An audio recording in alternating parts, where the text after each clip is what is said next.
അസ്സലാമു അലൈക്കും. ഇന്ന് നമ്മൾ നോക്കാൻ പോകുന്നത് താരീഖിലെ ഒന്നാമത്തെ പാഠമായ പ്രതിരോധ സമരങ്ങൾ എന്ന ഭാഗത്തിലെ ചോദ്യോത്തരങ്ങളാണ്. ചോദ്യം 1. പരിശുദ്ധ ഇസ്ലാം വിഭാവനം ചെയ്യുന്നു എന്ത്? ഉത്തരം: സമാധാനത്തിന്റെ സന്ദേശമാണ് പരിശുദ്ധ ഇസ്ലാം വിഭാവനം ചെയ്യുന്നത്. 2. ഇസ്ലാം പ്രോത്സാഹിപ്പിച്ചിട്ടില്ല എന്ത്?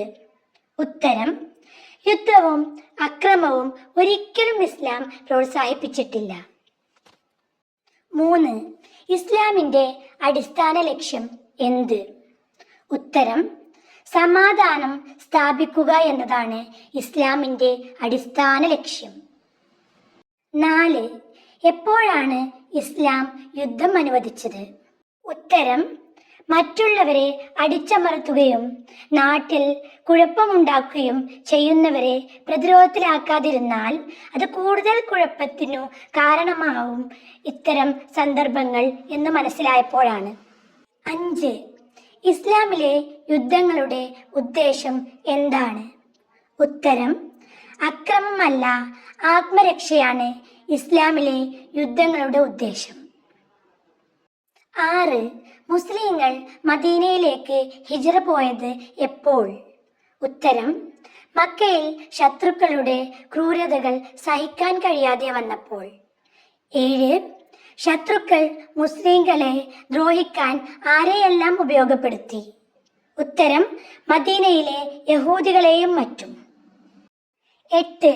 മുസ്ലിങ്ങളെ പല രീതിയിലും ദ്രോഹിച്ചപ്പോൾ നബി തങ്ങൾ മുസ്ലിങ്ങളെ എന്താണ് ഉപദേശിച്ചത്? ഉത്തരം: എല്ലാം ദീനിനു വേണ്ടി സഹിക്കാൻ. 9. ശരീഅത്ത് എന്ന് പറയുന്നു എന്തിന്? ഉത്തരം: നബി തങ്ങൾ പങ്കെടുക്കാത്ത യുദ്ധങ്ങൾക്ക്. ഇനി നമുക്ക് തദ്രീബാത്ത് നോക്കാം. ചോദ്യം 1. ഇസ്ലാമിന്റെ അടിസ്ഥാന ലക്ഷ്യം എന്ത്? ഉത്തരം: സമാധാനം സ്ഥാപിക്കുക എന്നതാണ് ഇസ്ലാമിന്റെ അടിസ്ഥാന ലക്ഷ്യം. 2. ഇസ്ലാം യുദ്ധം അനുവദിച്ച സന്ദർഭം ഏത്? ഉത്തരം: മറ്റുള്ളവരെ അടിച്ചമർത്തുകയും നാട്ടിൽ കുഴപ്പമുണ്ടാക്കുകയും ചെയ്യുന്നവരെ പ്രതിരോധിക്കാതിരുന്നാൽ അത് കൂടുതൽ കുഴപ്പത്തിനു കാരണമാവും ഇത്തരം സന്ദർഭങ്ങൾ എന്ന് മനസ്സിലായപ്പോഴാണ്. 3. ഇസ്ലാമിക യുദ്ധങ്ങളുടെ ഉദ്ദേശം എന്ത്? ഉത്തരം: അക്രമമല്ല, ആത്മരക്ഷയാണ് ഇസ്ലാമിലെ യുദ്ധങ്ങളുടെ ഉദ്ദേശം. 4. പ്രതിരോധത്തിന് അനുവാദം ലഭിച്ചത് എപ്പോൾ?